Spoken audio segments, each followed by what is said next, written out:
ಶಾಲೆ ಎದುರಿಗೆ ಈ ಥರ ಎಲ್ಲ ಮಾಡ್ತಾ ಇದ್ದಾರೆ. ಇದು ಎರಡನೇ ಸಾರಿ ಮಾಡೋಕತ್ತಿ ಪದೇ ಪದೇ ಹಿಂಗೆ ಮಾಡಿದರೆ ನಾವೇನು ಮಾಡಬೇಕು?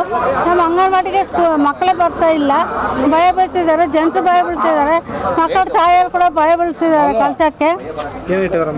ಮೂಳೆಗಳು, ಕಾಲು, ಕೈ ಇದು ಎರಡನೇ ಸಾರಿ ಇಟ್ಟಿರೋದು, ಫಸ್ಟ್ನೇ ಸಾರಿ ಒಂದೇ ಇಟ್ಟಿದ್ದು, ಮತ್ತು ದೀಪ ಕೂಡ ಹಚ್ಚುತ್ತಾರೆ. ಎದಕ್ಕೆ ಹಿಂಗೆ ಮಾಡ್ತಾರೆ ಅಂತ ನಮಗೆ ಗೊತ್ತಿಲ್ಲ. ಇವತ್ತು ತಮಾಷೆ ಅಂತ ಇಟ್ಟಿದ್ದಾರೆ ಅಂತ ನಾನು ಅನ್ಕೊಳ್ತಿದ್ದೀನಿ. ಹೋದ ಸಾರಿ ಕೂಡ ಅಮಾವಾಸ್ಯೆ ಇಟ್ಟಿವಿ, ಈ ಸಾರಿ ಕೂಡ ಅಮಾವಾಸ್ಯೆ ಇದು ಎರಡನೇ ಸತ ಪುರಿಗಳಿಟ್ಟು ಇದು ಮಾಡೋದು, ಬುಡಿಗಳಿಟ್ಟು ಮಾಡೋದು, ಮಾಟ ಮಂತ್ರ ಮಾಡೋದು. ಒಂದು ಸತ ಎರಡು ಸತ ಅಲ್ಲ, 2 ಸತ ಆಯಿತು. ಇದೊಂದೇ ಅಲ್ಲ, ಹಲವಾರು ಕಾರ್ಯಗಳು ಏರಿಯಾದಲ್ಲಿದೆ. ಈ ಏರಿಯಾದಲ್ಲಿ ಕೌನ್ಸರ್ ಬರೋದಿಲ್ಲ, ಯಾರೂ ಬರೋದಿಲ್ಲ. ಪೊಲೀಸವ್ರು ಮಾಡಿದ್ರೆ ಪೊಲೀಸರು ಬರೋದಿಲ್ಲ. ಹಿಂಗಾಗೈತೆ. ಇದರಿಂದ ಭಯ ಮಕ್ಕಳು ಇಲ್ಲೇ ಅಂಗನವಾಡಿ ಸ್ಕೂಲ್ ಐತೆ, ಎಲ್ಲರೂ ಭಯ ಬೀಳ್ತಾರೆ. ಅಲ್ಲಿ ನಮ್ಮ ದೊಡ್ಡವ್ರಿಗೆ ಭಯ ಆಗುತ್ತೆ, ಹುಡುಗರಿಗೆ ಎಲ್ಲ ಭಯ ಆಗುತ್ತೆ. ಭಾರಿ ತೊಂದರೆ ಐತೆ. ಗೊತ್ತಾಗಲ್ಲ, ಅದು ಯಾರು ಮಾಡಿದ್ರೆ ಗೊತ್ತಾಗಲ್ಲ, ಅದು ಯಾರು ಮಾಡಿದ್ರೆ ಗೊತ್ತಾಗಲ್ಲ.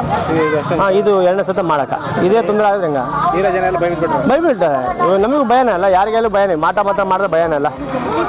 ಇದೊಂದು ಮೂಢನಂಬಿಕೆ ಅಲ್ವಾ? ನೀವು ನಂಬ್ತೀರಾ? ನಾವು ಇಂಥವ್ರು ನಂಬ್ತಾರೆ ಸರ್? ಮೂಢನಂಬಿಕೆ ಅಂದರೆ ಹೆಂಗೆ ಅಂತ ಹೇಳೋಕ್ಕಾಗತ್ತೆ? ಈ ಥರ ಏನಾದರೆ ಆಮೇಲೆ ಯಾರು ಏನಾದರೆ ಮಕ್ಕಳು, ಸಣ್ಣ ಮಕ್ಕಳು, ನಮ್ಗೆ ದೊಡ್ಡವರಂತ ಸಣ್ಣ ಮಕ್ಕಳು ಓಡಾಡ್ತಾ ಇರ್ತಾರ, ತೊಂದರೆ ಆಗುತ್ತೆ.